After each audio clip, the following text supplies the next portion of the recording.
What's up, YouTube, and welcome back to Devil's Customs and Creatures. Today we're going to take this pet monitoring pet cube that we no longer use, and we're going to turn it into kind of a scout droid with the help of this final faction figure, basically just the legs off of this. My thinking is we're going to take the legs and take off this bracket here and mount those legs to the side and add some greeblies and call it a day. It should be a quick and easy custom, so let's get to it.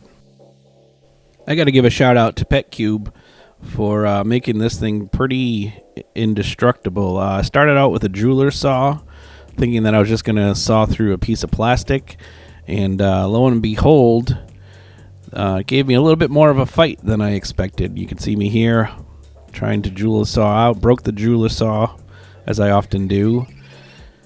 Figured I'd had enough cut, so I grabbed a pair of pliers here and started trying to just separate the base from the cube itself. As you can see, not an easy task. I folded enough plastic back to finally see that it is actually, in fact, held in by a screw.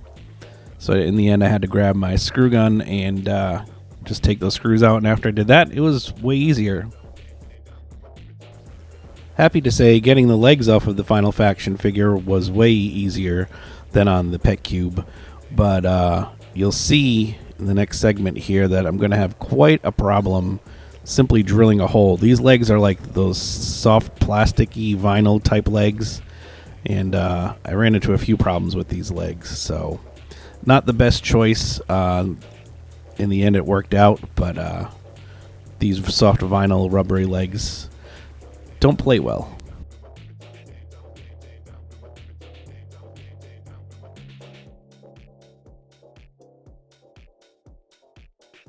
I really wanted to use the existing screw holes to mount the legs, but as you can see here, I drilled out the center of that side, and there was a socket inside there, metal socket, and there was no way of really getting that out, which was unfortunate. I could have just glued them straight there, but I thought the legs were a little too close to the body, so what I ended up doing was just drilling 2 holes underneath those holes and figured out something else to do with the existing screw holes.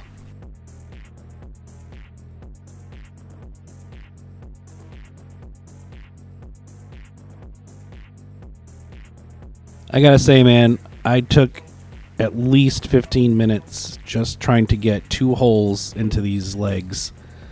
Every time I would drill it out, it would basically self-close again. It started getting too thin where I was going to end up poking through. So in the end, I ended up just using a X-Acto knife and just kept carving and carving until finally I could get the styrene to fit inside without it closing up on me.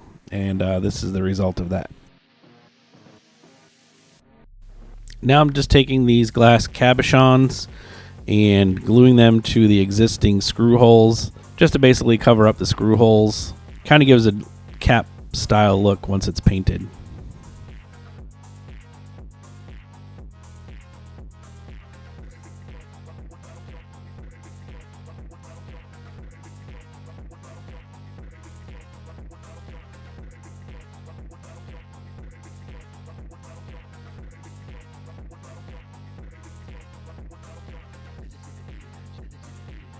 Now every good droid needs at least one antenna, so I'm just using some guitar string here and my pin drill, just drilling a little hole right above that cap. And the nice thing about guitar string is if you bend it, it will retain the shape. So I didn't want to obviously have a long antenna just flopping around, so what I'm doing here is just kind of giving it an L shape into that hole, and then I'm trying to straighten out at least a little bit of a portion of this that I'll end up cutting off so that it'll remain straight up like an antenna should.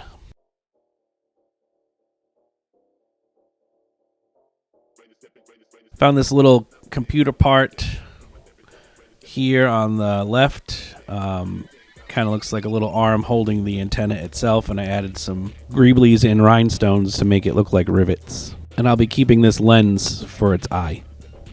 After primer and first coat, I ended up with sticky paint on the legs. And shout out to Dr. Toys for giving me the tip to just spray them in matte varnish and that took away the stickiness. Thanks, Dave. I recently picked up this rust stain and streaking kit, and I gotta say, it has really helped in doing rusting and chipping. I've always been kind of brash and thought I could just do it better on my own, but with these types of paints, as you can see through these pictures here, it really adds a touch of realism.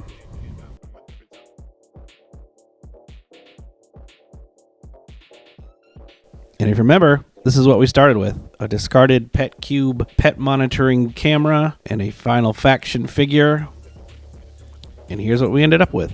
In the end, I weathered it a little heavier than I wanted to, but I was honestly just having a little too much fun with the new paints. I think keeping the uniform color all around helped sell it a little better, as you know, these are wartime droids, and I would think that the droid department would just kind of spray blast them all with one color, and eventually, you know, they would rust and everything.